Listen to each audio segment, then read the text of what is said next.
Fernandópolis. Eu estava conversando com o Sandro do caminho do aeroporto até aqui. Eu trabalhei, antes de enveredar pela área de eletrônica, de sistemas embarcados, durante 15 anos com telecomunicações. E uma das atividades que a gente fazia em telecomunicações era a implementação de sistemas celulares, redes celulares, né? Uma das empresas em que eu trabalhei fez a expansão do sistema celular dessa parte do estado de São Paulo. Então a gente visitou várias cidades aqui ao redor. Eu não tive a felicidade de vir a Fernandópolis naquela época, estou vindo agora, né? Então eu conheço bem algumas cidades daqui por trabalho com telefonia celular. Mas hoje não é o tema, não é trabalho com telefonia celular, é internet das coisas. E quando o Sandro me falou do evento aqui de vocês e comentou sobre o que era o curso, que era a instituição de ensino aqui e quais eram as dúvidas que vocês tinham sobre essa tal de internet das coisas, eu falei, cara, eu tenho uma apresentação que cai como uma luva para tentar mostrar para vocês o que é essa tal de internet das coisas, qual é o futuro disso, quem que está fazendo algo interessante com isso e etc.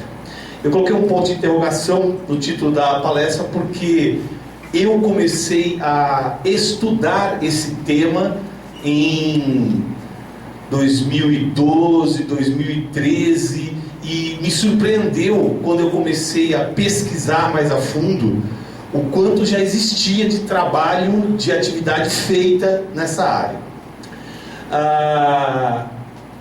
Nosso roteiro para a apresentação de hoje é esse aí, né? São esses os tópicos que a gente vai passar. Fique tranquilo, são só 7.435 slides, né? Ele disse que hoje não tem, eu sou o último palestrante, então podemos ficar aqui até meia-noite e meia, 1h falando sobre isso, sem problema, né? Então não há limite, deixar a meta aberta, então a gente vai indo até dobrar a meta, é isso? Muito bem.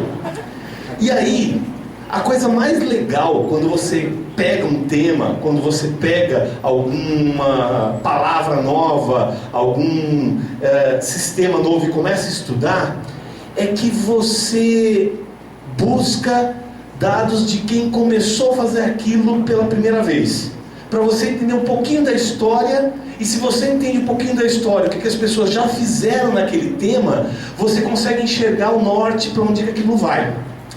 E a minha grande surpresa é que o primeiro documento que se diz ser a base da tal da internet das coisas é um artigo de um pesquisador lá da Califórnia, do Vale do Silício, em Berkeley, o Mark Weiser, com esse artigo que ele publicou numa revista em 1991, chamado O Computador do Século XXI.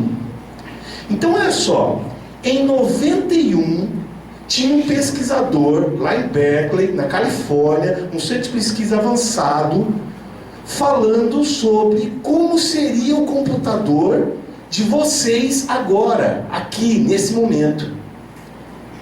Espera um pouquinho que vocês não estão entendendo o que eu estou falando. Que ano é hoje? Nós estamos em que ano? 2016, isso meu amigo aqui, você não errou a data. Você consegue imaginar como vai ser o computador daqui a 20 anos? Pois é, era esse exercício que o Mark Weiser, em 91, fez com o time dele, lá em Berkeley, de pensar como seria o computador de vocês. Sacou o gap, o buraco, a latência que se tem entre o que esses caras estavam pensando naquela época e o que vocês têm agora? Pois vocês vão se surpreender. O artigo é público, você entra lá naquele link, baixa, eu diria que é obrigatório, digita lá no oráculo, né, www.google.com.br, Mark Weiser, o computador do século XXI, e esse arquivo abre para vocês. E ao vocês lerem o arquivo do artigo deles, vai ter lá uma frase que é quem moldou essa tal de internet das coisas. Eu deixei a frase em inglês ali, para que a minha tradução porca e mal feita, né, não atrapalhe o original, mas aí eu coloquei uma interpretação minha livre sobre o que o cara fez. Eu vou ler a interpretação em português. Ele falou assim, ó: as tecnologias mais profundas são aquelas que desaparecem Tecnologia mais profunda é aquela que desaparece. Tecem-se no tecido da vida cotidiana até que são indistinguíveis a partir dele. Vocês não entenderam nada do que eu falei, né? Nada do que o Mark Wise escreveu. Legal, vou traduzir, tecla SAP.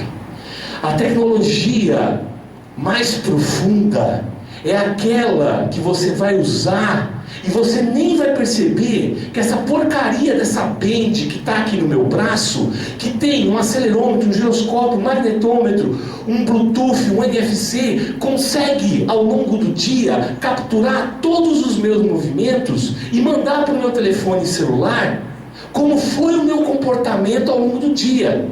E essa informação do meu movimento sobe para uma base de dados da Sony, que calcula como que é o comportamento de um homem médio no Brasil com 40 anos de idade, que tem filhos, que trabalha e estuda. Peraí, se eu conseguir convencer uma grande parcela da população a usar um band desse, eu começo a ter tantos dados daquela população que eu começo a ter uma análise do comportamento de movimento daquela população. Começo a descobrir se os caras são sedentários, por exemplo. E isso explicaria uma correlação entre as doenças de determinado povo, de determinada população, de determinada comunidade, com a atividade física que aquele cara faz. E você nem percebe que você está usando uma porcaria de uma band e que tem toda essa tecnologia envolvida por trás. Era disso que o Mark Wise falava naquela época. Que a tecnologia mais revolucionária vai ser aquela que você vai usar e você nem está percebendo o tanto de dados que você está passando para o sistema. Hoje, primeira enquete da noite. Quem aqui, levanta a mão por favor, quem aqui tem um telefone celular? Oh, todo mundo tem celular! Que legal! O seu celular tem um sensor inercial. O que eu digo sensor inercial é um acelerômetro, giroscópio, magnetômetro. Ele consegue medir movimentos. Se você... Todos, segunda enquete da noite. Levanta a mão. Quem leu os termos do Google quando você foi instalar o Facebook, o Google+, você leu tudo que estava escrito ali? Levanta quem leu. Ninguém leu? Ah, que legal! Você não leu o quê? Você permitiu a essas corporações lerem os dados do seu telefone, coletarem isso, armazenarem numa Big Data, numa nuvem, e fazer cálculos em cima do teu uso de telefonia. Qual que é o curso de vocês aqui mesmo, só para lembrar? Computação, não é isso? Tem alguma coisa com computador. Quanto vale uma base de dados dessa na mão de uma grande corporação para medir o comportamento de vocês ao longo de meses? Sacou? É disso que o tio Wise falava lá em 91 em Berkeley. Aí ele chamou os parceiros dele, os colegas dele, e falou: vamos demonstrar isso aqui. Vamos fazer esse negócio aqui, provar para o mundo que o que a gente está falando funciona. E ele fez alguns experimentos divertidíssimos. A imagem é um pouco ruim, eu vou deixar com o Sandro. Quem não conhece o Sandro, levanta a mão. Sandro, eu vou deixar com o Sandro esses slides e eles passam isso para vocês. Ali tem o Dr. Mark Wise com um telão touchscreen. Cara, em 91, hoje o cara que tem um iPad, iPod, iPod, um telefone celular, fala: não, isso aí... Cara, em 91 ele tinha uma tela de TV touchscreen. E aí, o que o Mark Wise fazia naquela tela, os amigos dele aqui tinham um tablet rudimentar, em que aparecia em tempo real o que ele colocava naquela tela, lá naquele tablet. Isso é uma sala de ensino avançada em Berkeley em 91.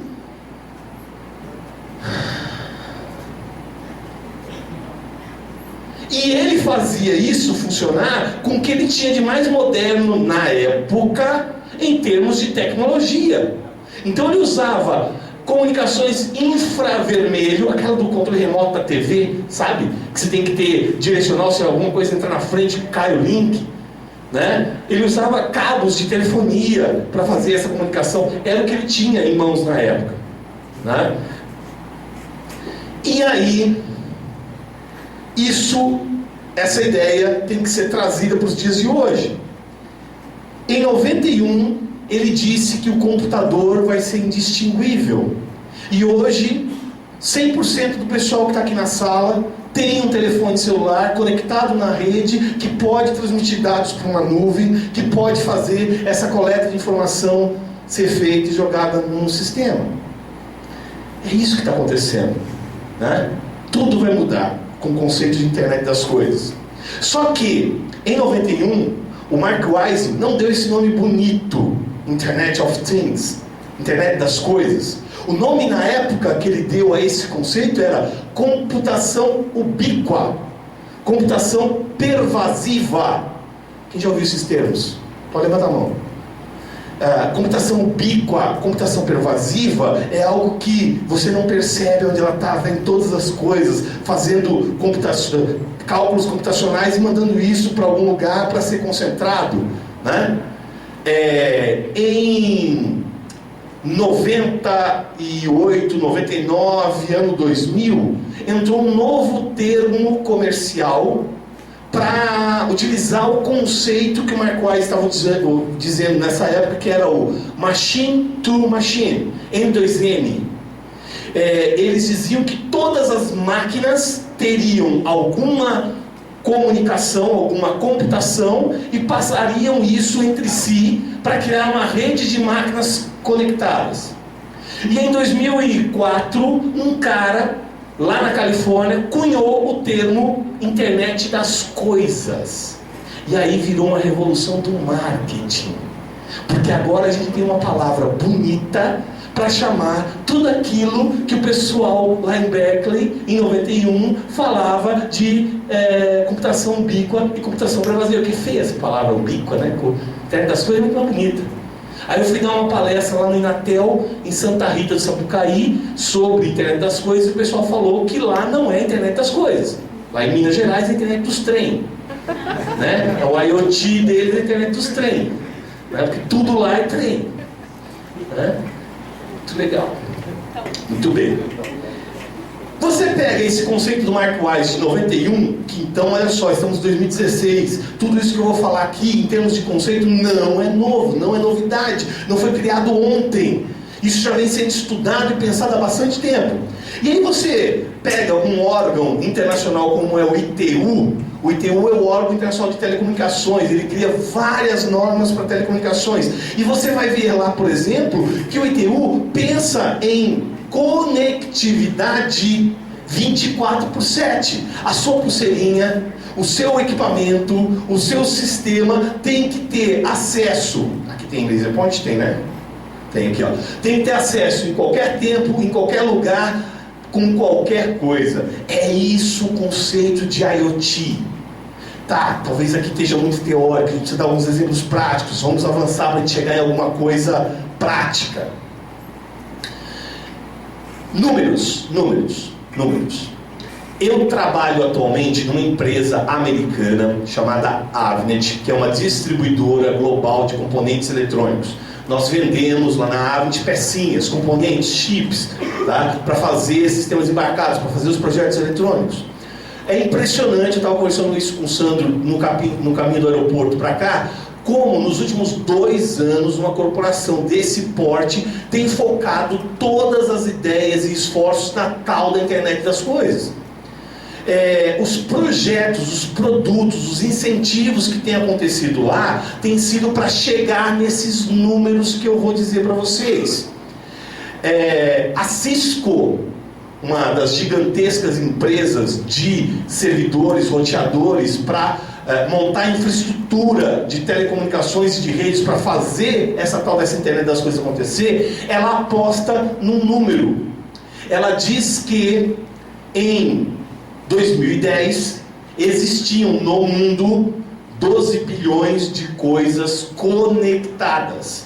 E ela estava falando da Smart Band, do modem de telefonia celular que está instalado numa máquina.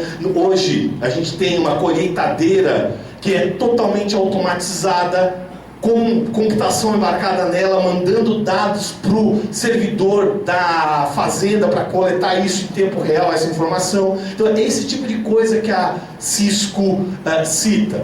E a projeção deles é que em 2020, daqui a 4 anos, 50 bilhões de dispositivos estejam conectados. Meninos e meninas, é um número impressionante.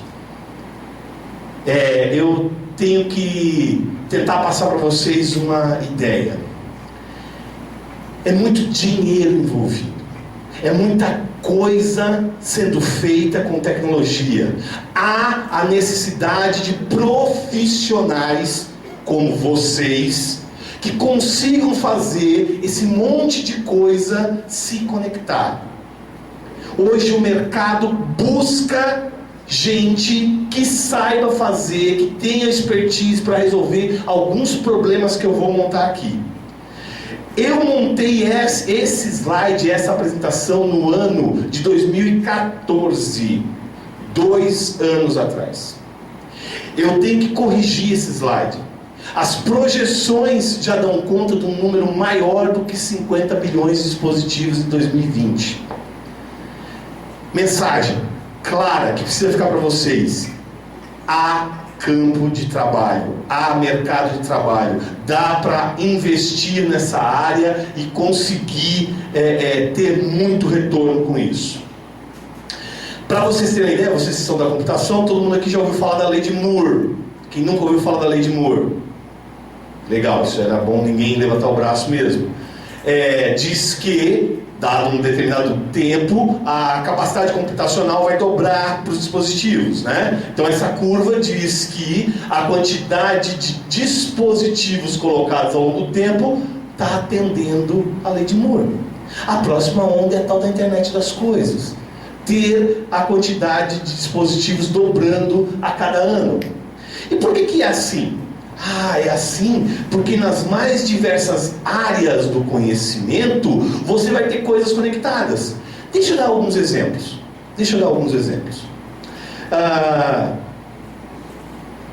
Não sei se é o caso aqui da cidade de Fernandópolis, mas em São José do Rio Preto eu vi uma área central muito cheia de prédios. Eu só saí do hotel, vim para cá, não cheguei a olhar no centro, não sei se tem muitos prédios aqui, não consegui ver, né? Mas, por exemplo, enquete: quem aqui mora em prédio, não em casa? Levanta a mão. Todo mundo mora em casa. Rapaz, é o primeiro lugar que eu vou que não tem um cara que mora em prédio. Então vocês não sabem de um problema do cara que mora no prédio. O cara que mora no prédio, geralmente a construtora faz uma caixa d'água lá no topo e desce a coluna de água passando para a entrada de todos os apartamentos. A conta de água é uma só do condomínio. Então, se abasteceu lá alguns 20 mil litros por mês, dá um X de reais e você rateia a conta entre os moradores. Muito bem. Esse rateamento é uniforme. Se são 10 apartamentos, divide por 10. Mesmo que o apartamento do vizinho tenha ele, a esposa, 3 filhos, a sogra, um cunhado, um gato, um cachorro, um papagaio, e você mora sozinho no seu apartamento. Você sabe que o consumo daquele cara é muito maior do que o teu. Tá claro ou não? Só que a conta de água é rateada entre todos os condôminos. Vamos resolver isso com a internet das coisas? Vamos! Você chega na entrada de água de cada um dos apartamentos e instala um medidor de água sem fio. E esse medidor de água, em tempo real, manda o consumo daquela unidade para um concentrador que está na entrada do prédio. Esse concentrador que está na entrada do prédio tem um link com a internet e joga esse dado na nuvem. E em tempo real você acompanha o consumo de água de cada uma das unidades. E aí você cria uma conta de água individualizada. Eu atendo um cliente em Brasília que fez exatamente isso como sendo um produto. E chegou num condomínio de prédios misto, residencial e comercial em Brasília, e implementou. Só por ter implementado isso, só de implementar, porque a pessoa sabe que agora ela vai pagar por quanto ela vai consumir e não mais vai ser rateado, só a implementação reduziu a conta em 30%. Ao longo de 6 meses do sistema implementado, você pagou o custo de instalação do sistema e a média da conta de água caiu em 50%. Será que vocês captaram a mensagem? Um cara que bolar um sistema desse e sair batendo aí em construtoras, em condomínios antigos, acabou de criar um modelo de negócios em que ele oferece para o condômino uma redução de metade do valor da conta. E que isso vai se pagar ao longo do tempo, em 6 meses. Isso porque eu falei apenas de água. A gente pode pegar essa ideia e pensar em energia elétrica, em transporte, no ser humano. Cara, deixa eu chegar nos exemplos aqui que a gente vai falar. Até na sua casa tem um número de dispositivos conectados aumentando. Quer ver um exemplo? Isso, uma pesquisa do I3E nos Estados Unidos. Em 2007, a média americana era de ter menos de um dispositivo conectado por casa. Quer dizer, nem todas as casas tinham dispositivos conectados. Essa mesma pesquisa foi feita em 2014 e em uma casa média americana existiam 10 dispositivos conectados. Alguém aqui sabe o que é o Nest? Levanta a mão. Quem já ouviu esse termo, Nest? Um termostato de uma empresa americana que recentemente foi comprado pelo Google, né? O que é o termostato para uma casa americana? Diferente do Brasil, diferente de Fernandópolis, diferente da região aqui onde vocês moram, o clima em diversos lugares nos Estados Unidos é extremamente regulado pelas estações do ano. Quando é verão é quente, quente mesmo. Quando é inverno é frio, frio mesmo. As casas lá, na sua grande maioria, são feitas de madeira para você ter um aproveitamento térmico da residência muito melhor. Tá? A madeira, ela não é tão... ela é um isolante térmico muito melhor do que é o concreto, do que é o bloco, o tijolo que a gente usa aqui. E 90% das casas americanas têm um termostato com aquecimento central para poder passar dos invernos rigorosos. Pois bem, vou contar uma coisinha de internet das coisas para vocês verem o quanto esse mercado pode ser grandioso. A Nest fez um termostato sem fio conectado na nuvem. Então o cara ia lá, setava a temperatura da casa dele para 20 graus internos, sendo que lá fora estava menos 10 graus. E aí você conseguia controlar isso. Só que esse termostato mandava o dado desse ajuste daquela residência para a nuvem. Igual o seu telefone celular faz, de mandar o seu dado do seu comportamento. Depois de alguns anos de várias casas com esse termostato instalado, começou a se ter na nuvem uma série de dados do comportamento das casas americanas. E se você jogar isso, o rapaz da IBM esteve aqui, né? Explicou para vocês o que era o Watson, a inteligência cognitiva que a IBM está fazendo para a internet das coisas e outras coisas mais, né? Se você pega uma planilha com os dados do comportamento das casas americanas em termos de aquecimento ao longo do tempo e joga numa inteligência artificial como essa que é o Watson, você traça um perfil de como o americano se comporta durante o calor, durante o frio. Meninos e meninas, será que vocês enxergam o valor que essa informação tem? Essa empresa foi comprada pelo Google por alguns bilhões de dólares. Você acha que a empresa do porte do Google está preocupado com um hardwarezinho que mede temperatura? Não era isso que a Google estava comprando.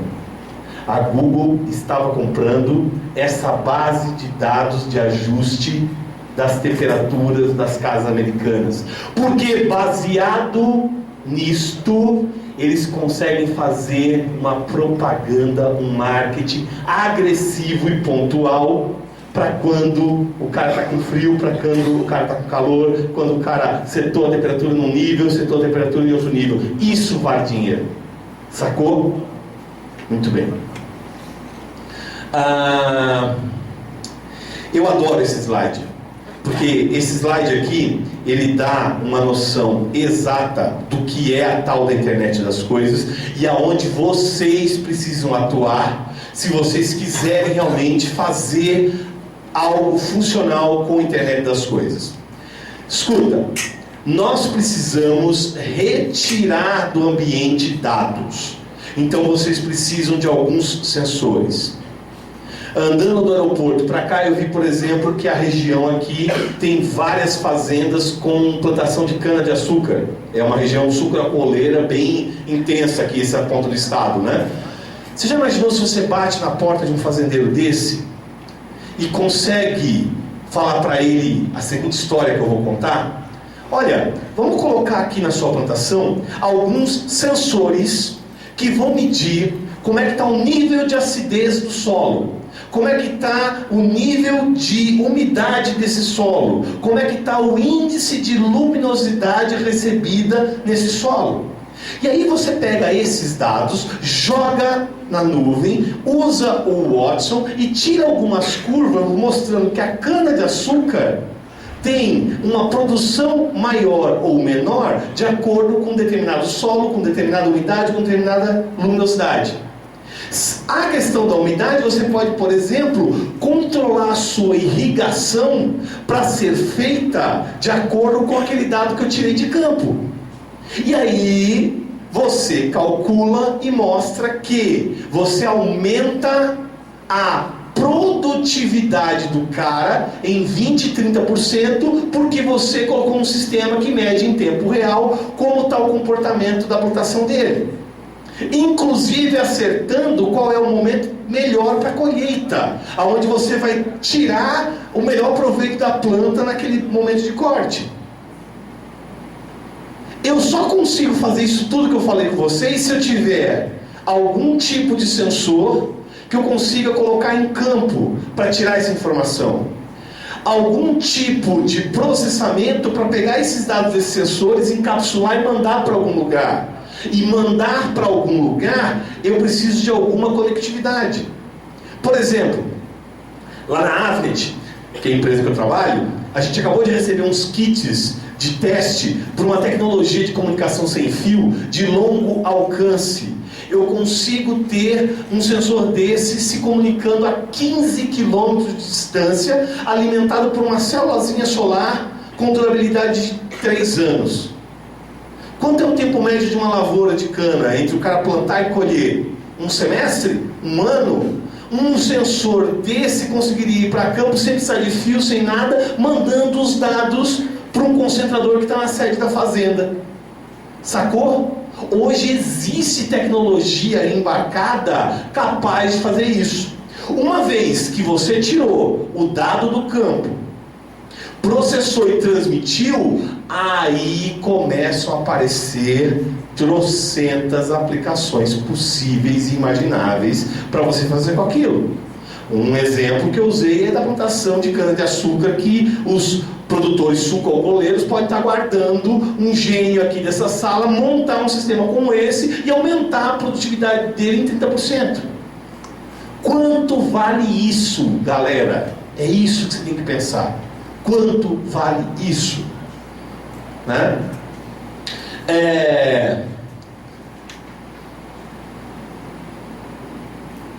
Vamos fazer um exercício aqui para vocês entenderem do que eu estou falando em termos de internet das coisas.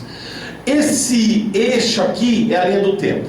Então faz de conta, eu não sei a escala, tá? Mas faz de conta que para eu sair da unidade 0 e chegar na unidade 100 mil peças vendidas de um computador, demorou 1 ano. Tá? Com o mesmo tempo, eu conseguiria, nos dias atuais, vender 1 bilhão de telefones celulares. Com a mesma unidade de tempo, eu conseguiria vender 10 bilhões de dispositivos de internet das coisas. Lei de Moore. Eu passei ali de lá, vindo para cá, estava dando uma olhada na tela de alguns celulares de alguns amigos que estão sentados aí, e eu percebi uma coisa que tem a ver com a enquete que eu vou fazer agora. Quem aqui tem no telefone celular, que todo mundo levantou a mão dizendo que tem telefone celular, quem tem no dispositivo instalado o Pokémon GO? Fala, não é vergonha, pode levantar, eu jogo essa porra, eu já sou nível 45, pode. Legal, cara, legal. Angry Birds, você já ouviu falar? Angry Birds? Quem tem Angry Birds instalado aí? Meu filho adora Angry Birds, cara. Não, olha lá, meu amigo. Você sabia que do lançamento do Angry Birds até ter 1 bilhão de pessoas utilizando no mundo, demorou mais ou menos um ano? Angry Birds. Sabe quanto tempo demorou para ter 1 bilhão de pessoas usando o Pokémon GO? 1 bilhão de pessoas? 3 semanas. 3 semanas. Peraí, por que demorou um ano para ter 1 bilhão de pessoas usando o Angry Birds e 3 semanas para ter o cara com o Pokémon GO? Porque se eu visse quantas pessoas tinham um smartphone com capacidade de rodar o Pokémon GO na época do lançamento do Angry Birds, há 2 anos, 3 anos atrás, nem todo mundo na sala ia levantar a mão dizendo que tinha um telefone com capacidade de rodar aquele jogo. Sacou? Quer ver como vocês não estão sacando onde eu quero chegar com esse gráfico? Levanta a mão quem aqui na sala está com o mesmo telefone celular há 2 anos. Quem não trocou de telefone celular nos últimos 2 anos. Você percebeu quanta gente está com o celular com menos de 2 anos de uso aqui? E com certeza, se você trocou de telefone celular, você tem um telefone celular mais novo, mais moderno, com maior capacidade de processamento, que consegue rodar. Galera que está com telefone celular velho aí, com mais de 2 anos de uso, se os caras lançarem um aplicativo que só roda num telefone novo e que você tem muito interesse em colocar esse cara para funcionar no seu telefone, não é um incentivo para você trocar de aparelho? Caiu o patrocinador aqui. Não é um incentivo para o cara trocar o aparelho? Sacou? Se eu mostrar para vocês aqui um sistema de IoT em que eu convenço a vocês que vocês vão ter um bom negócio, que vocês vão fazer um sistema de inovação, que vocês vão ter um objetivo para vender isso aqui na região, vocês não vão querer investir? É a mesma coisa. O marketing, o desenvolvimento, a evolução das peças, dos dispositivos, estão fazendo com que isso aqui cresça em velocidade absurdo. O PC, o bom e velho PC, para se comunicar com o mundo, tinha um cabo. Malha, o cara tinha um notebook com conexão Wi-Fi. E às vezes o cara tinha um notebook com Wi-Fi e Bluetooth. Quando a gente vai para o telefone celular, você tem 4G, Wi-Fi, Bluetooth, NFC. Quando a gente fala de internet das coisas, tem tantos padrões de comunicação sem fio que são possíveis aí para você fazer essa comunicação. E outra coisa, um PC, um notebook, eu carrego aqui o meu equipamento, ele dura algumas horas, 4 horas com a minha bateria. O meu telefone celular, eu espero que ele dure pelo menos um dia, certo? Legal. Deixa eu contar uma coisa para vocês do Pokémon GO. O Pokémon GO fez explodir a venda de power banks, daquelas baterias extras para telefonia celular, nos países em que ele foi lançado. Por quê? O cara ficava jogando aquela porcaria daquele Pokémon GO o dia inteiro e descarregava a bateria do celular. O cara precisava de uma bateria extra. Então o telefone que ele comprou, que era para durar um dia, durava meio dia. E o cara foi lá comprar uma bateria extra para ter essa informação, né? Um item de internet das coisas. Vamos falar desse cara aí que é o sensor para agricultura. Se você fizer um sensor desse, que a bateria dure 2 meses, você não vai atender a colheita. do cara, porque um ciclo de colheita é um semestre, é um ano, dependendo do que é o elemento. Então você tem que pensar num item em que o consumo seja menor, muito menor. Hoje eu tenho lá na Avnet kits que funcionam com aquelas baterias tipo relógio CR2032 com 10 anos de duração. 10 anos de duração, um radinho transmitindo dados coletados no sensor por 10 anos sem parar. É disso que a gente está falando. Potência tem que cair consumida, a durabilidade dessa bateria tem que aumentar, né? Parece inexpressivo fazer um sistema que economize energia. Aqui no Brasil a gente não tem muita pesquisa, muito levantamento, mas nos Estados Unidos isso é muito forte em termos de pesquisa, de saber quanto se consome. Só os dispositivos que ficam ligados à tomada representam um desperdício de mais de bilhões de reais por ano. Se você fizer equipamentos com menor consumo de energia, você consegue diminuir esse desperdício. Bom, aí vem a parte legal da palestra, né? Que é onde aparece a palavra que todo mundo está esperando, que é a palavra grátis, gratuito, né? Todo lugar que se aparece apresentar a palavra grátis, o cara adora. Agora é a parte grátis da palestra. É legal. Existe um livro gratuito de internet das coisas, está nesse link aqui, né? É muito fácil de localizar. O nome dele é Inspirando a Internet das Coisas. É um PDF em português. Na verdade ele foi feito por um grupo sueco e traduzido para várias línguas, tá? E eu diria que é obrigatório, se você quer entender um pouco mais sobre essa tal de internet das coisas, você baixar esse livro, porque cada capítulo dele tem um exemplo prático e real para a internet das coisas. Eu não vou ler o livro inteiro, são umas 100 páginas aqui, mas eu vou pegar alguns capítulos e mostrar para vocês como tem aplicação para isso. Então vamos lá. Iluminação urbana. Tem um capítulo dedicado a isso. Escuta, eu não sei se vocês sabem, tem uma resolução do governo federal dizendo que era para dezembro de 2015 para ser passado para os municípios do Brasil, os 5.700 e tantos municípios do Brasil, a responsabilidade pela iluminação pública. Peraí, vocês não estão entendendo o que eu estou falando. Cada lâmpada acesa na cidade ao longo do tempo, existia uma verba federal para pagar a conta dessa luz. A partir dessa resolução de dezembro de 2015, Fernandópolis ficou responsável por pagar a conta da luz da iluminação pública. Eu perguntei para o Sandro, preciso da confirmação de vocês. O município de Fernandópolis, você tem uma ideia de quantos mil habitantes tem? Quantos? 70 mil habitantes, é algo aproximado disso, 70 mil habitantes. Tem prefeituras no Brasil com menos de 5 mil habitantes, que estão quebradas, que não tem caixa nem para as coisas mais básicas. Você acha que esses caras vão ter caixa para pagar a luz pública? Então essa lei não foi colocada em prática ainda, justamente por medo de o pessoal não ter como, as prefeituras não ter como pagar, arcar por isso. Mas esse livro dá uma solução para economizar isso. Quer ver? Se você troca aquela lâmpada de vapor de sódio por lâmpada de LED, por exemplo, você já reduz o consumo de energia com o mesmo fluxo luminoso em muitos %. Tá? Mas mais do que isso, olha só o que eu vou dizer para vocês. Se em cada poste você colocar um sensor de luminosidade para saber como que está a iluminação do sol, se está claro ou se está escuro, e só ligar a lâmpada quando realmente tiver escuro.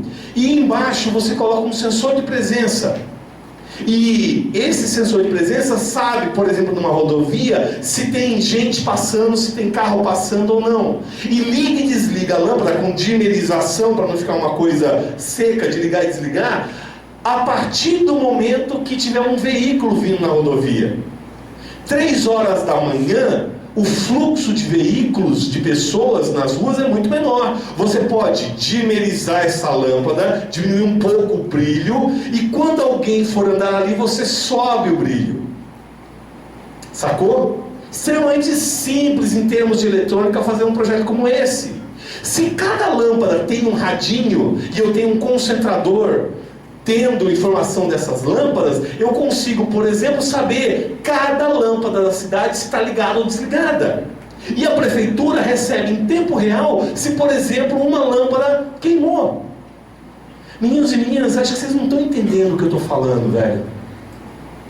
Um sistema como esse pode representar para uma prefeitura uma economia de mais de 50% no custo da conta de luz.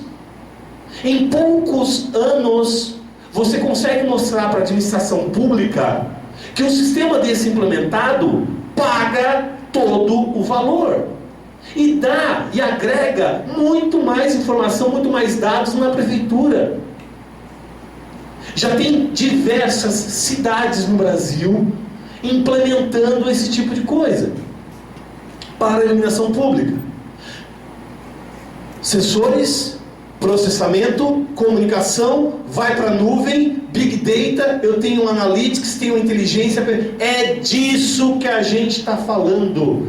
Isso é tal da internet das coisas. Não é só ter uma coisa qualquer conectada. Isso aqui, sem mandar dados, sem ter uma inteligência, sem ter uma inferência matemática, não faz nada. É só mais um gadget bobinho que mede alguns dados.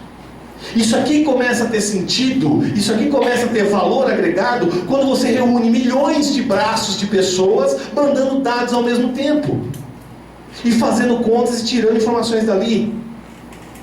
Você já imaginou se a gente tem aí metade dos municípios brasileiros com um sistema de iluminação pública inteligente como esse que eu falei, e você começa a ter uma ideia do comportamento das vias, porque você está vendo quando está passando gente, quando não está passando gente. Quanto vale essa informação para o sistema de segurança pública? Para mapear quem é que está andando em que determinada área. Com certeza, que hora que acaba a aula aqui? 11 horas? 10 e meia? Com certeza, na hora que acaba a aula no instituto, aqui na fundação, você sai daqui e vai ter um fluxo de pessoas muito grande se dirigindo às suas residências, indo para cidades vizinhas, por exemplo. Se as rodovias conseguissem medir isso, você poderia fazer um mapeamento de segurança ao longo do tempo, de acordo com esse deslocamento. Meninos e meninas, esse é um admirável mundo novo. É dessa inteligência que a gente está falando. Eu trabalho o dia inteiro com o desenvolvimento do hardware, da parte que chuta. Vocês vão fazer a inteligência, o firmware, a parte que xinga. É assim que divide as coisas, a parte que chuta, a parte que xinga, né? É isso aí. Né? Lixo. O ano era 2012. Estava o Alessandro lá em São Francisco, na Califórnia, para uma palestra, para uma apresentação que eu fui assistir, num evento. E acabou o evento, fui dar um rolê lá, conheci a cidade, e aí eu quase fui preso. E eu vou contar por quê, por culpa do lixo. Cheguei numa lixeira, lá numa rua em São Francisco, e tinha uma célula solar em cima da lixeira. Falei, porra, uma lixeira com célula solar? Que merda é essa? Por que os caras estão colocando célula solar na lixeira? Não é possível. Aí cheguei perto da lixeira, vi que tinha um bagulho assim, né, embaixo daquela célula solar. Abri a lixeira. Não, cara, minha curiosidade, o que tem aqui? Aí desmontei a lixeira, vandalismo, né?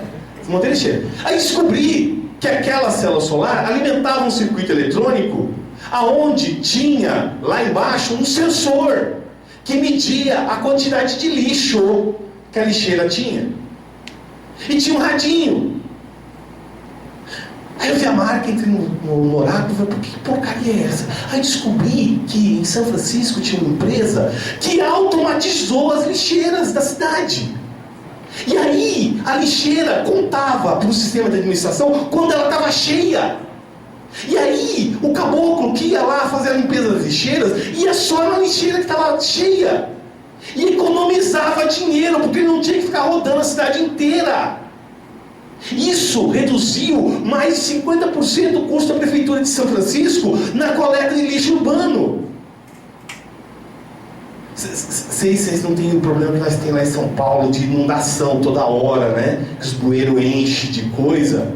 A Prefeitura de São Paulo lançou um bueiro inteligente, aonde tem um sensor para saber se o bueiro está cheio de lixo ou não, e ele dispara o sistema anti-enchente para limpar os bueiros que estão cheios. Ideia simples, genial. Vou fazer a automatização das lixeiras. Isso vai reduzir em 50% o custo da prefeitura com deslocar o gari para limpar aquela porcaria. Meninos, o que vocês estão esperando para ter ideias como essa? Joga esse dado todo na nuvem e você sabe até quais são as regiões da cidade que tem mais lixo, menos lixo. Sacou ou não? Quanto vale esse dado, velho? Percebeu que dá para ter muito mais do que os 50 bilhões de dispositivos conectados com essa linha de raciocínio que a gente está fazendo aqui hoje? Calma que ainda tem 200 slides ainda, calma. Planejamento urbano, meio ambiente, deixa eu voltar aqui. Planejamento urbano e meio ambiente. Você pode, por exemplo, fazer o que lá em São Paulo tem, uma rede de sensores para descobrir aonde são os locais com maior incidência de alagamentos, de desabamentos, em áreas que tem terremoto, né? Em áreas suscetíveis a tremores, e fazer aí o planejamento urbano para que as áreas de ocupação, as áreas de mananciais sejam feitas de acordo com aquele dado. Você joga isso para a nuvem, trata, e se alguém invadir aquela área, você tem em tempo real essa informação. Compras, pagamento, produtos, isso aqui é divertidíssimo. Nessa mesma viagem lá em 2012 para São Francisco, me chamou a atenção demais que quando você saía lá no aeroporto, tinha um quiosque, isso em 2012, tinha um quiosque de uma mocinha lá, com um sistema de pagamento por NFC, Near Field Communication, NFC. Levanta a mão, quem sabe o que é isso? Sistema de comunicação NFC, legal. Dos caras que sabem o que é isso, levanta a mão. Quem tem um telefone celular com NFC? Legal. O cara só sabe que ele tem um telefone com NFC, né? Ele comprou o telefone e foi saber o que era aquilo que ele tinha, né? Brincadeira. Aí, você descia no aeroporto de São Francisco, tinha um quiosque, uma mocinha lá, oferecendo créditos com um app para você carregar no seu NFC. Cara, como assim? Você vai lá, compra 100 doletas, carrega no seu telefone, e aí você vai lá na Starbucks, no McDonald's, no Subway, em qualquer lugar lá que tenha o sistema, você pega o seu telefone celular, encosta, vai aparecer um código, você digita um PIN, um código, e você paga sem meter a mão no bolso, porque aquele crédito está sendo debitado. Mas peraí, isso eu estou falando de 2012, ok? 2012.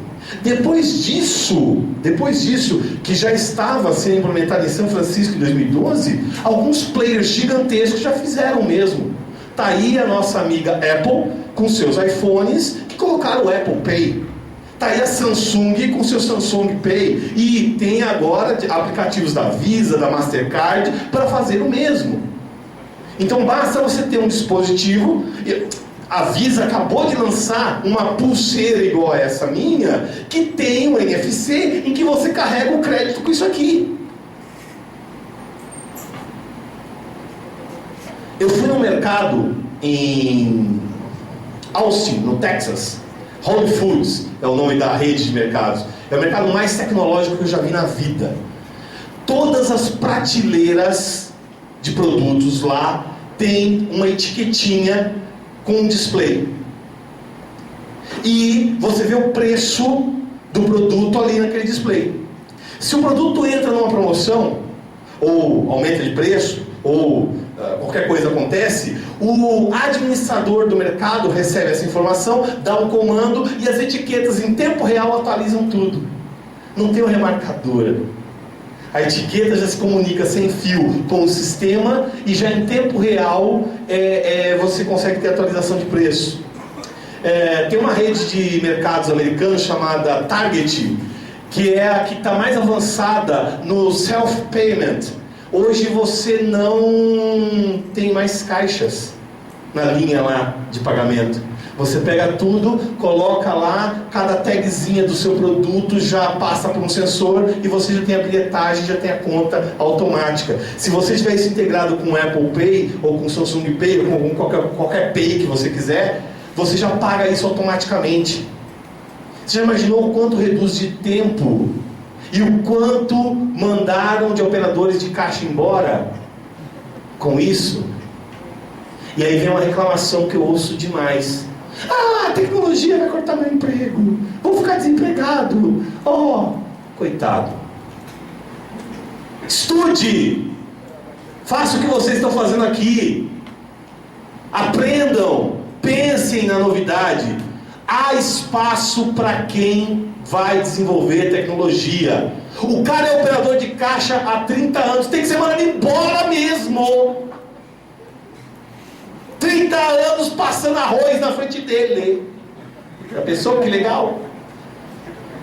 Tem a greve do banco, né? Greve do banco. Tem um sindicato que postou uma faixa. Ah, o Bankline está matando nossos empregos. Mas tem que matar mesmo.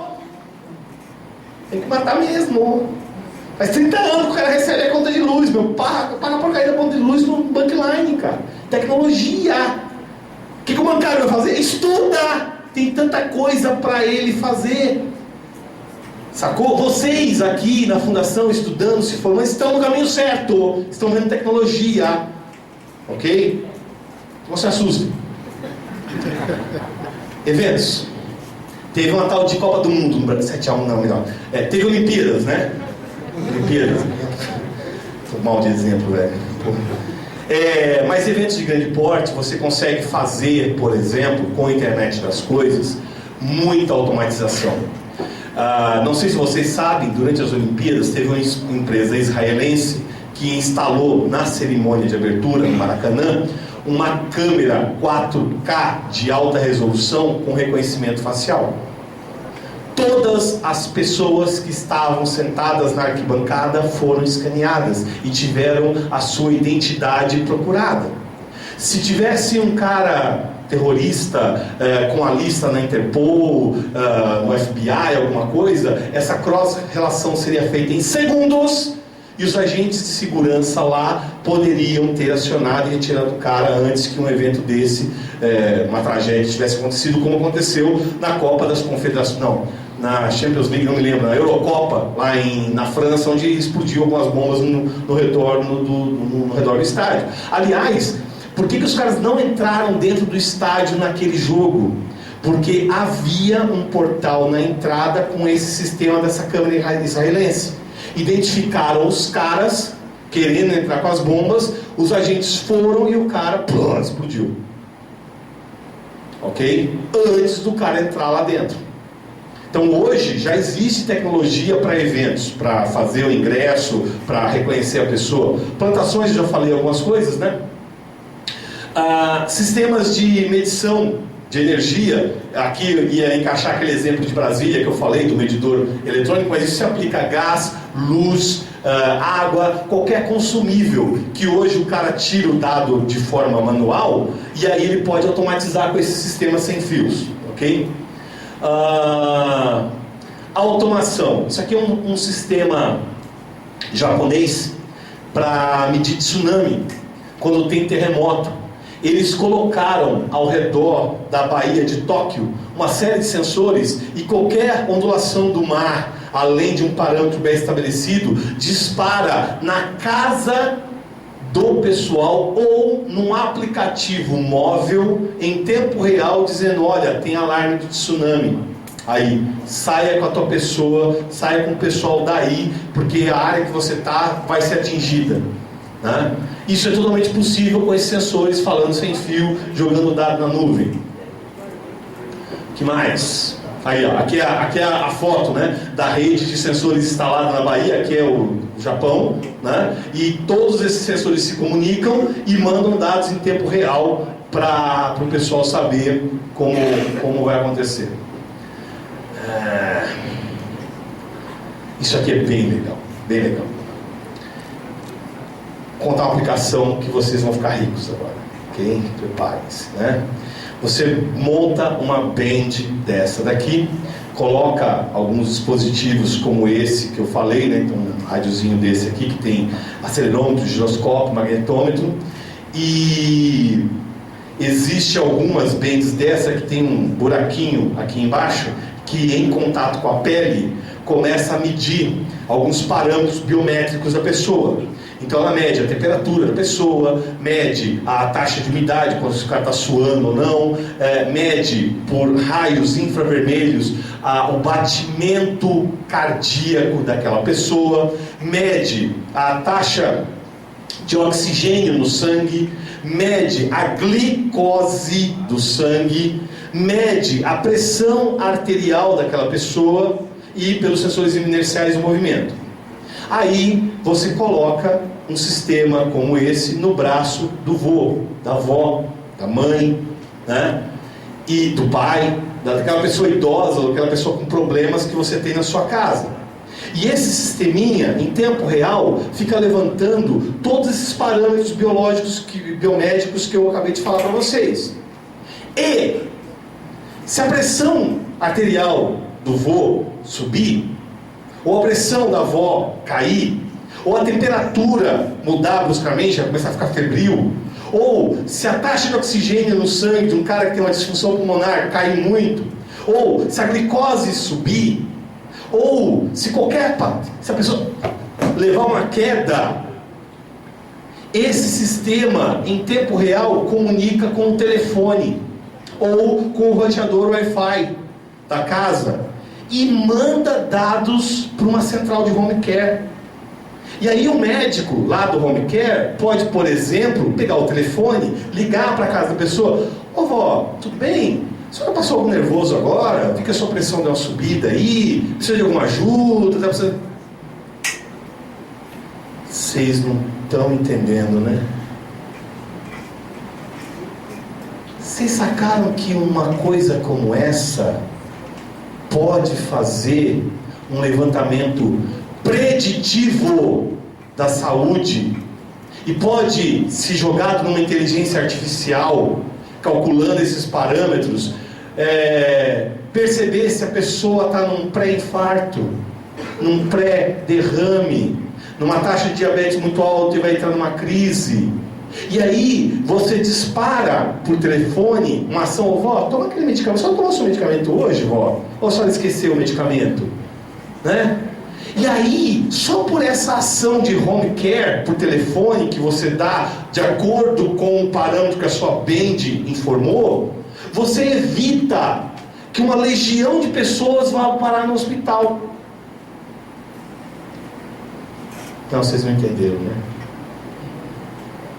Quanto pagaria a Unimed por um sistema desse, de home care, que evita que a pessoa vá ocupar um leito de hospital? Quanto pagaria uma Sul América, uma Amil? Fala, tem uma área de saúde bem forte aqui, né, na fundação, né? Fala com as professoras, com os professores da área de saúde, se vocês da computação fizessem um sistema como esse, que em tempo real medisse a saúde do paciente e de forma preditiva fizesse o levantamento do paciente antes dele ter o problema. Meninos e meninas, vale milhões um negócio desse. E vocês estão perdendo tempo de não projetarem, não testarem, não implementarem um sistema como esse. Daqui a pouco vem uma mega corporação dessa, pega esse monte de ideias, implementa, e vocês perderam o bonde.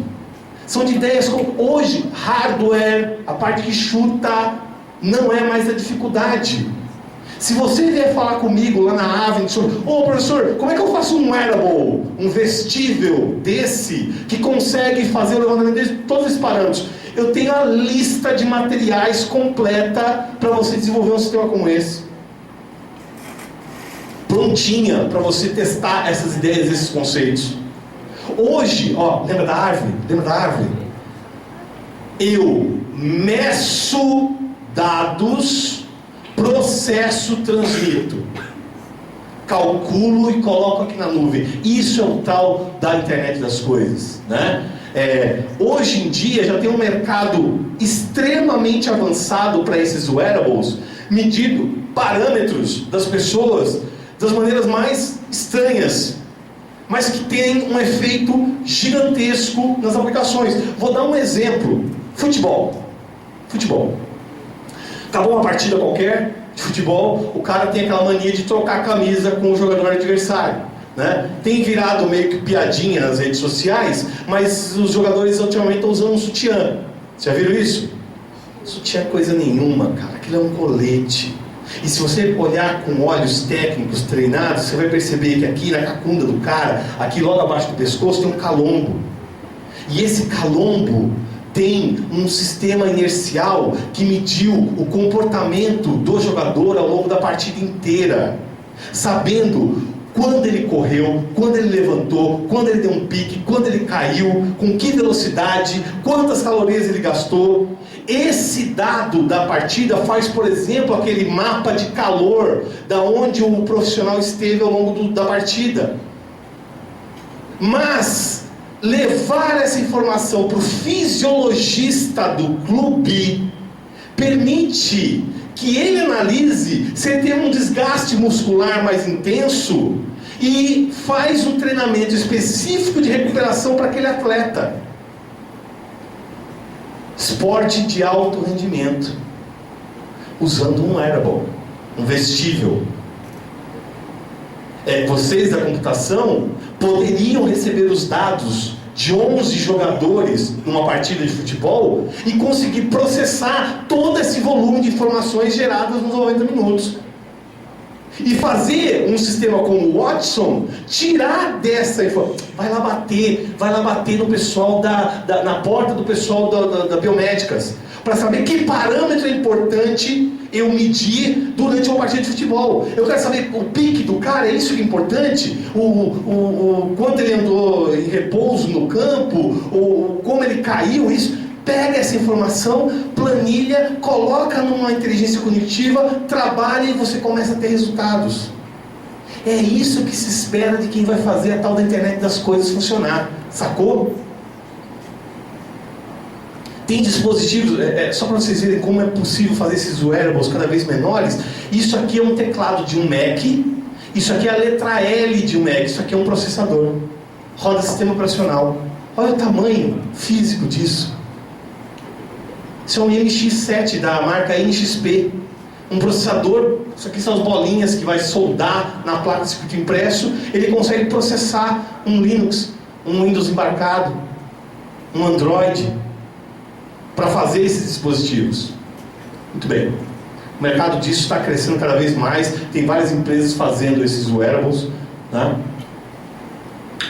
Emergência, deslocamento, logística. Talvez vocês aqui em Fernandópolis, na região de São José do Rio Preto, não tenham um uso tão intensivo do que eu vou mostrar agora, mas lá em São Paulo, sem isso aqui a gente não vive. Em grandes metrópoles, sem isso aqui a gente não vive. Quem já viu esse símbolo e sabe do que é? É o Waze, né? O Waze é um aplicativozinho sensacional. Ele abre o GPS do teu telefone celular, sabe aonde é que você está, vê da onde você quer ir, de onde você está para onde você quer ir, pega dados na nuvem e calcula a melhor rota para você, certo? Em tempo real. Se ocorrer um acidente, algum questionamento, ele atualiza essa base e te manda a informação, né? E aí você olha isso e acha que isso é o suprassumo da tecnologia para deslocamento, e é muito legal. É um sistema de nuvem, usando cada dispositivo. E eu também achava que isso era interessante até essa viagem lá para São Francisco, aonde eu conheci o maior concorrente do Waze, que é esse sistema, o Streetline.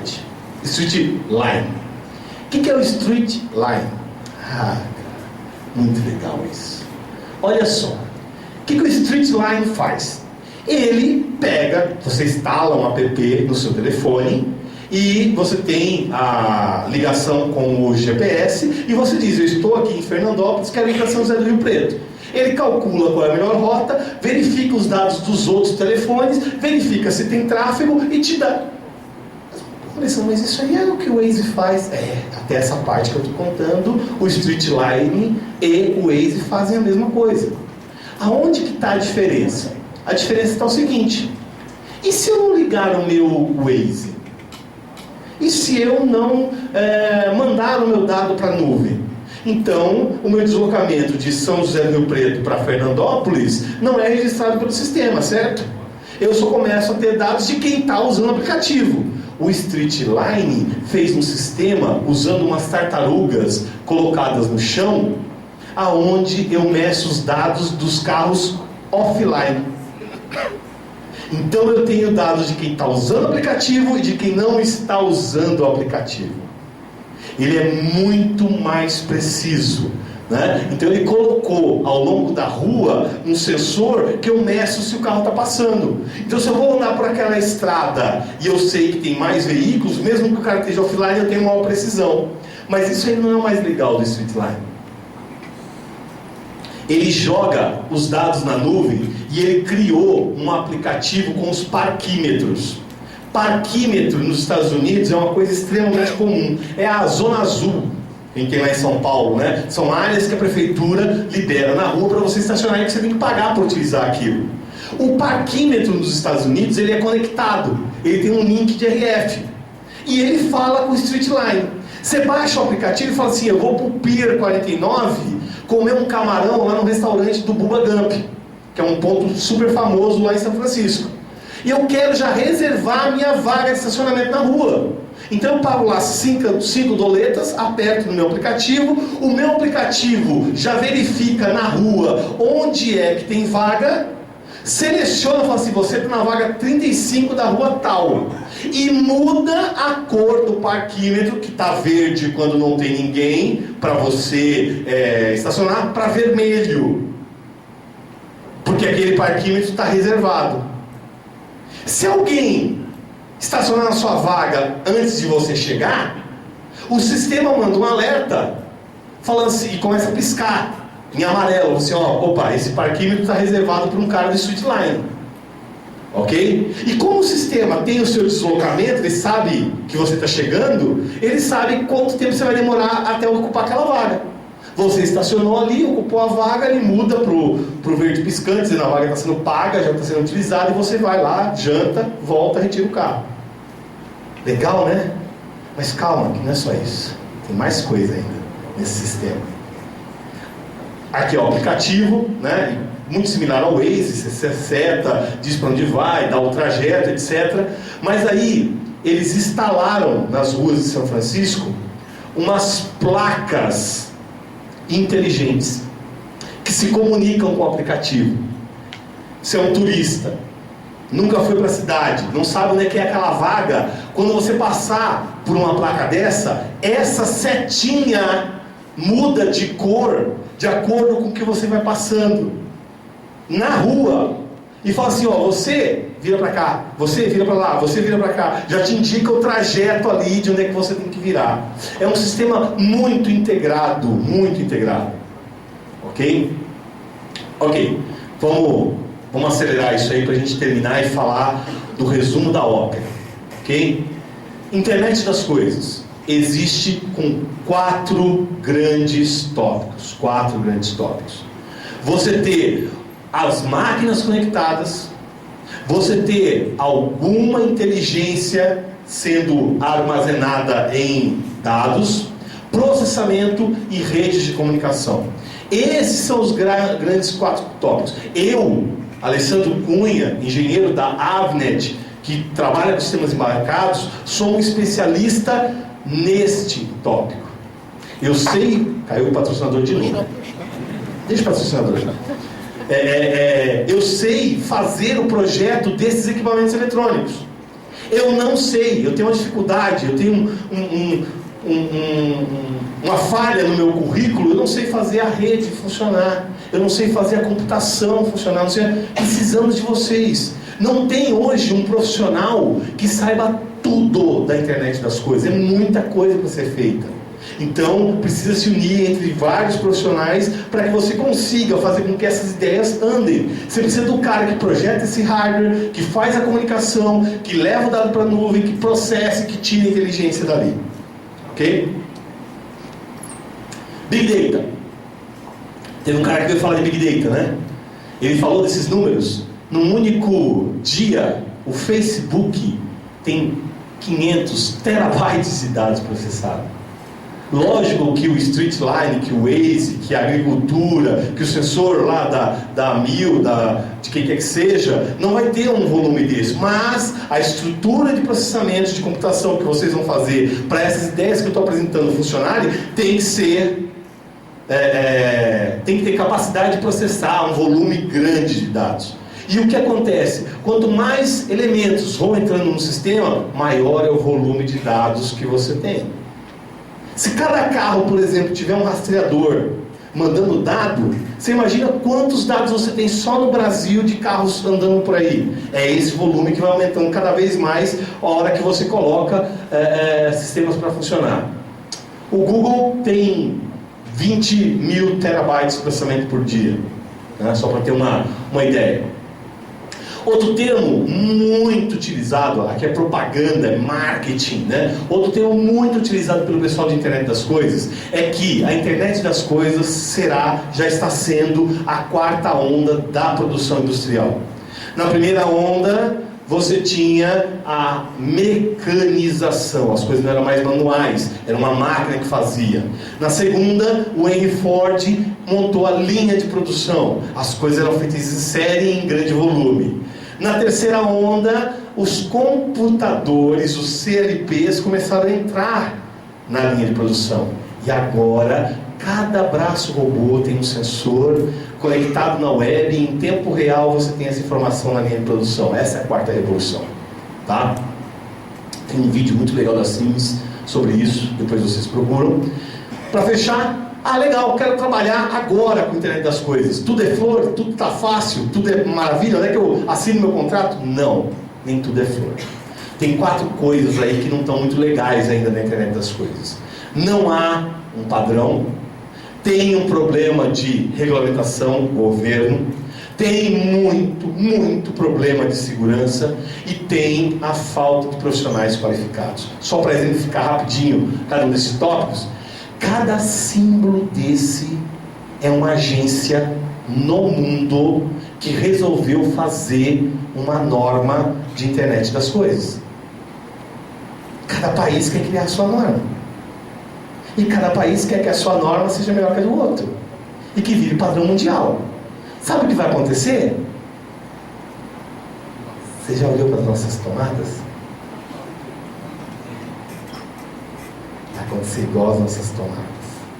Você vai ter um padrão que só funciona aqui. Esse é um grande problema. É tanta gente fazendo dispositivos, falando de rádios, falando de sistemas, que não há um padrão definido para a internet das coisas ainda. Não está claro. Eu participo, lá em São Paulo, da Associação Brasileira de Internet das Coisas. Já fizeram uma Associação Brasileira de Internet das Coisas, é mais um símbolo aqui, cara. E os caras querem criar um padrão brasileiro de internet das coisas. Eu todo dia brigo com esses caras e falo, gente, para com isso, velho. Olha o que tem de melhor no mundo e copia. Para com essa mania do piniquim de a gente ter a melhor tomada do mundo. Que só funciona aqui. Sacou? Então isso é um grande problema. Regulamentação.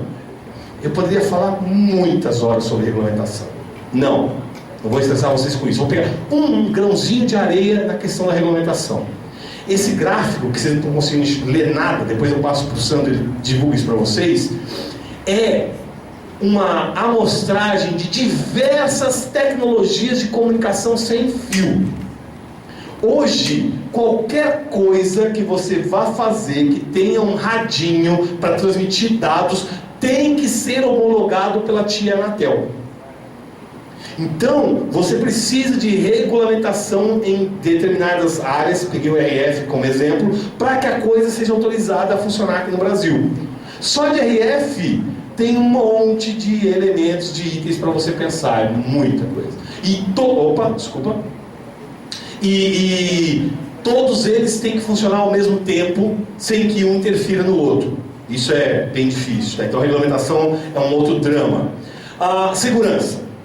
Tem um pessoal lá nos Estados Unidos que usa o termo IoT, de Internet of Things, para IoT, Internet of Terror, Internet do Terror. E tem alguns casos interessantes que eu coloquei aí, mas tem outros mais legais também para eu contar. Tem uma empresa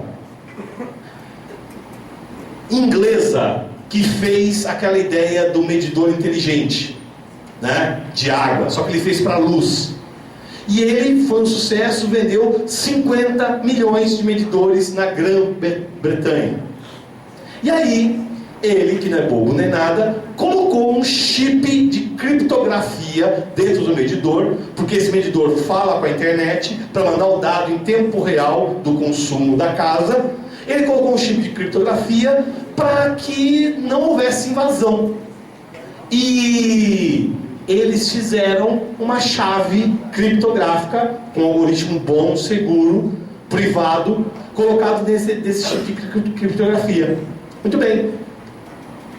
E um hacker comprou um medidor desse e começou, por força bruta, tentar invadir o medidor. Passou um ano de tentativa. Esse hacker conseguiu quebrar a chave criptográfica daquele medidor que ele comprou, conseguiu invadir aquele medidor. Aí, o cara fez um teste. Resolveu verificar se os demais medidores eram invasíveis, né? Podia ser invadido também. E aquela empresa na Inglaterra que produziu 50 milhões de medidores usou a mesma chave criptográfica por 50 milhões de medidores. E o hacker teve acesso a todos os medidores da Inglaterra. Gerou um pânico total. Porque se o cara entrou na camada de software lá naquele medidor, ele pode manipular o que ele quiser. Ele pode mudar o valor da conta que você paga. Pode pegar todas as contas desses 50 medidores e colocar elas para 1 centavo de euro. Pensou que legal? Porque o cidadão que projetou não pensou em segurança. Até pensou, até colocou um chip, mas o cara teve preguiça. Colocou uma chave criptográfica para 50 milhões de medidores. Hoje, vocês que são da computação me corrigem se eu falar muita bobagem. Cara, hoje tem algoritmos que geram essas chaves e pode fazer 50 milhões de chaves. Uma chave individual para cada medidor. O hacker demorou 1 ano para quebrar uma, ele ia ter que demorar... Tá bom, ele já conhece mais ou menos o processo, mas ele ia demorar um tempo para quebrar os próximos. Não ia ser assim, joga lá e já... Sacou? Isso, segurança é a próxima grande onda para a internet das coisas. Se tem alguém aqui querendo se especializar e ter campo de trabalho muito rapidamente com isso, pense em segurança. Pense em algoritmos de curvas elípticas. Pense em sistemas de SHA, ECC, esses sistemas de criptografia. É disso que esses caras precisam para a internet das coisas, ok? Aí tem vários casos de ataque a roteadores, câmeras, IP. Mão de obra qualificada. Quase que a última enquete da noite. Muito ruim a imagem, talvez não faça sentido a brincadeira, mas se a imagem estivesse melhor, eu ia perguntar, vocês conhecem essa menina? Essa menina chama-se Elícia White, e nesse evento lá em São Francisco eu assisti uma palestra dela, chamado Tudo que o Marketing Não Conta Pra Você da Internet das Coisas. Cara, eu pirei nessa apresentação, pirei. Porque ela jogou na cara da gente lá, durante esse evento, um monte de detalhes que todo mundo estava só preocupado com aquele marketing bonito, agora é a internet das coisas, tal. E eu, no final da palestra, fui conversar com ela. Ela tem um livro muito famoso para sistemas embarcados, que quem está pensando em começar a fazer esses dispositivos, esses projetos, é obrigatória a leitura, que é o Making Embedded Systems, Fazendo Sistemas Embarcados, é um best-seller da Alice White. No final da palestra eu fui conversar com ela. Eu falei, Alicia, eu sou professor no Brasil, eu falo um monte de bobagem por aí, um monte de instituições, inclusive lá em Fernandópolis já tem uma palestra marcada para a gente fazer em 2016. E cara, eu precisava da sua autorização para mostrar algumas coisas tuas aqui, dessa sua abordagem nas apresentações que eu vou fazer pelo Brasil. Porque você tocou num ponto que, para mim, olhando o meu país, olhando o meu sistema de educação, é nevrálgico. Ela tocou na ferida, que é o seguinte: quem é o profissional que vai hoje desenvolver todas essas ideias de internet das coisas que eu falei aqui com vocês durante essa 1 hora de bate-papo.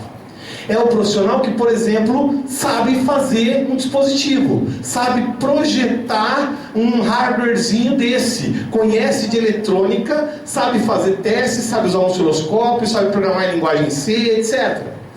É o profissional que consegue fazer um link de RF, conhece de antena, sabe como fazer a comunicação de um rádio LoRa a 15 km de distância.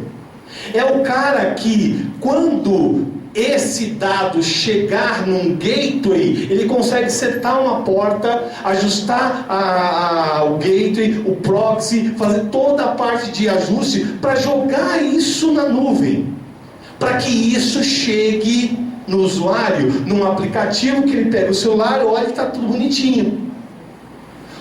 Meninos e meninas, eu preciso da sinceridade de vocês. Quem aqui nessa sala hoje se sente confortável em dizer que consegue atuar em todas essas áreas? Bicho, mas você está contratado, está contratado, está contratado. Vamos trocar cartão no final. Estou precisando de um monte de caras iguais a você. Um monte de cara igual a você. Entendeu? Eu não tenho esse conhecimento. Trabalho nessa porcaria há alguns anos. E eu não tenho. Cara, eu não sei fazer esse negócio de nuvem direito ainda. Eu não sei fazer essa parte de internet. Male eu conheço um pouquinho de RF, male eu conheço um pouquinho dessa eletrônica. Todas essas ideias que eu estou passando para vocês aqui ao longo dessa 1 hora precisam de profissionais que conheçam esse tipo de coisa. O cara que dominar isso de ponta a ponta, ele vai conseguir fazer sistemas de IoT funcionar de verdade. O que tem acontecido nos Estados Unidos? Muito. A tal das startups, das empresas que reúnem pessoas, cada uma com cada uma com um conhecimento em uma dessas áreas, que se ajudam para pegar uma ideia. Eu quero fazer a lixeira inteligente. Legal, eu preciso de um cara que manje de condicionamento de sinal de energia solar. Eu preciso de um cara que manje de sensor. Eu preciso de um cara que manje de RF. Eu preciso de um cara que manje de nuvem, de site, de app, de cloud. Então pega uma cabeça com cada um desses conhecimentos, se junta e trabalha em conjunto para fazer o projeto.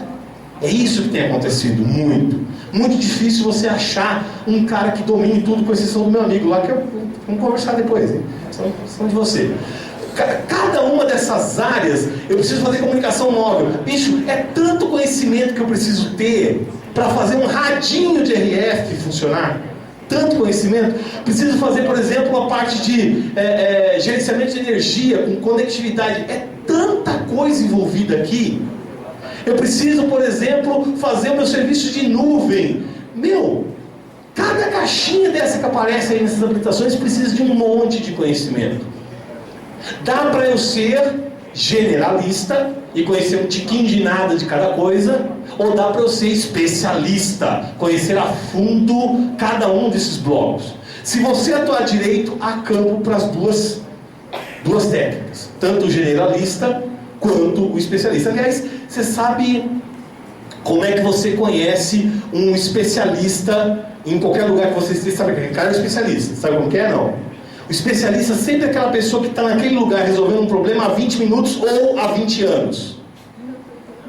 Esse é o especialista. Se o cara está ali só há 20 minutos, esse cara é bom, o cara sabia chegar. Se o cara está lá há 20 anos, ele acaba virando especialista naquela coisa, de tanto mexer com aquilo. Tem os caras do banco lá que são, né, especialistas em receber conta, né? Ok?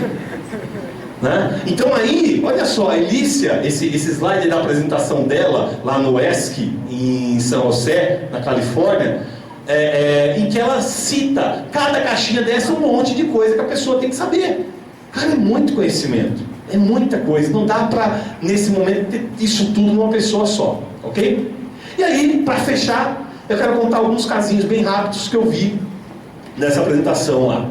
Esse cidadão aqui, o Christopher Pister, ele é professor na Universidade de Berkeley, na Califórnia, e ele trabalha numa empresa de automação onde ele aplica em tempo real o conceito de internet das coisas. A empresa ao qual ele é funcionário, ele tem um crachá lá, não é CLT, mas é um regime lá deles de 40 horas de trabalho, ele faz a automatização de postos de petróleo, algo similar ao que se precisa na Petrobras, por exemplo. E aí ele faz com que todos esses elementos lá da refinaria de petróleo tenham uma comunicação sem fio, passem por um sistema de nuvem e você tem em tempo real como cada coisa dessa está funcionando. E um dos trabalhos do professor Pissner é garantir que esse sistema que ele desenvolveu funcione lá no Alasca. Isso aqui é um daqueles radinhos, né, trabalhando a uma temperatura de menos 70 graus Fahrenheit. Isso aí dá mais ou menos menos 30 graus Celsius. E o sistema não pode parar de funcionar. Aquele produto, aquele projeto que ele projetou tem que funcionar numa condição como essa. Mas o mesmo equipamento que é vendido para o Alasca é vendido também para um posto de gasolina lá no deserto de Phoenix, no Arizona, onde as temperaturas médias anuais são bem maiores do que aqui em Fernandópolis. Passa dos 50 graus fácil. E cada equipamento desse tem que funcionar sem dar pau. Porque se der pau é a refinaria que para de funcionar, e você tem perigo de explosão, etc, etc. E isso tudo numa planta de mais ou menos 3 quilômetros quadrados. E o professor Pissner desenvolveu um sistema para transmitir esses dados com segurança nessas condições diversas funcionando. Cada elemento desse com um ponto de comunicação tirando dados do ambiente. Isso aqui é onde o professor Pissner ganha dinheiro. É onde ele trabalha, onde ele tem a renda dele. Só que ele é pesquisador em Berkeley. E agora eu vou mostrar onde ele se diverte. Ele se diverte com esse projetinho aqui, que faz alguns anos que ele está trabalhando, que é o computador do tamanho de um grão de areia. Esse projeto é sensacional. Ele está desenvolvendo, está aqui o artigo com as publicações dele na revista do MIT, né? Então depois pegando o PowerPoint, vocês conseguem entrar lá, baixar o paper, ler a publicação do cara. E ele fez um computador para rodar sistema embarcado com uma série de sensores num substrato de silício que mede 1 milímetro por 1 milímetro. Oi? Quanto? 1 milímetro por 1 milímetro. Nesse substrato de 1 milímetro por 1 milímetro, ele conseguiu colocar um processador e uma série de sensores. Cara, você não está entendendo onde que isso pode chegar, né?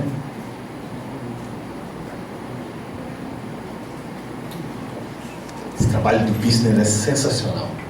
Aqui umas fotos dele no laboratório lá em Berkeley, fazendo esse substrato. Isso aqui é um microscópio eletrônico, mostrando ele construindo a base e colocando os elementos aqui em cima para fazer esse sistema funcionar.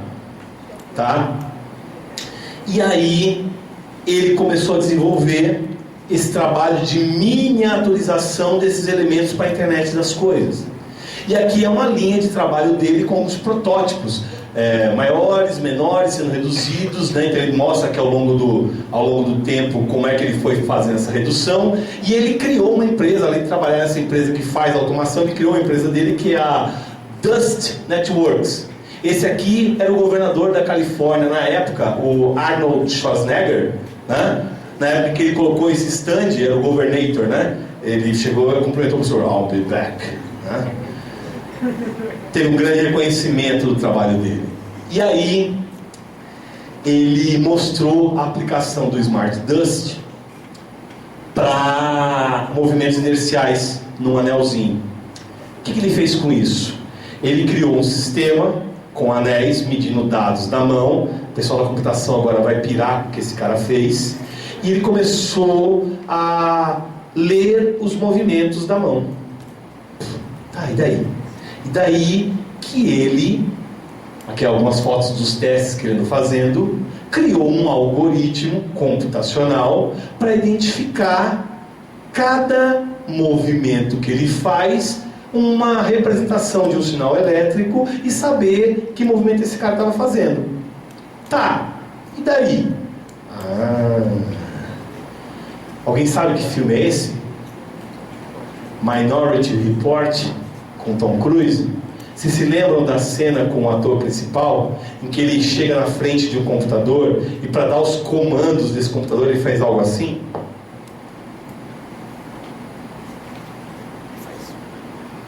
Muda de página, troca para lá. Tá? Com esse sensor do Pissner, ele consegue medir os dados que está sendo feito e consegue simular exatamente isso. O cara consegue uma interface homem-máquina tirando os dados. Peraí, ele tem um computador que ele está desenvolvendo cujo tamanho é 1 milímetro por 1 milímetro. Mais algum encapsulamento, ele cola isso na unha, e cola isso no braço, e cola isso no antebraço, e no ombro, e na perna, e na barriga, e no centro de gravidade, e no joelho. E aí, aquele jogador de futebol, você tem agora não apenas a medida do centro de massa dele, você tem a medida do comportamento da mão do cara quando ele está correndo. Sacou ou não? E aí, você entrega um dado fisiológico para o cara medir, muito mais preciso do que apenas saber aonde o cara correu em campo. Sacou? Cara, isso aí é o futuro. É isso que está sendo feito. Bom, Brasil, né? Para a gente acabar, teve um programa muito famoso aí, de incentivo do governo, que era Minha Casa Minha Vida. Aí eu brinquei que existe no Brasil algumas linhas de pesquisa para a internet das coisas que poderia ser o Minha IoT Minha Vida. Existe lá na FAPESP políticas de incentivo público para que você faça desenvolvimento de internet das coisas. Ok? A fundação aqui, com certeza, deve ter acesso a algumas dessas linhas de crédito, tem até as páginas aqui, de incentivo para desenvolvimento de internet das coisas. Você se sentiu inspirado por algum ponto aqui da apresentação? Teve uma ideia, teve uma sacada, algo que você queira implementar? Procura, através da fundação, uma linha de crédito dessa. Esses dados são de 2015. Então, antes dessa crise toda, do processo de impeachment, não sei como é que está essa linha de crédito agora, mas existia alguns milhões de reais disponíveis em órgãos de fomento para você desenvolver produtos e projetos com a internet das coisas. Ok?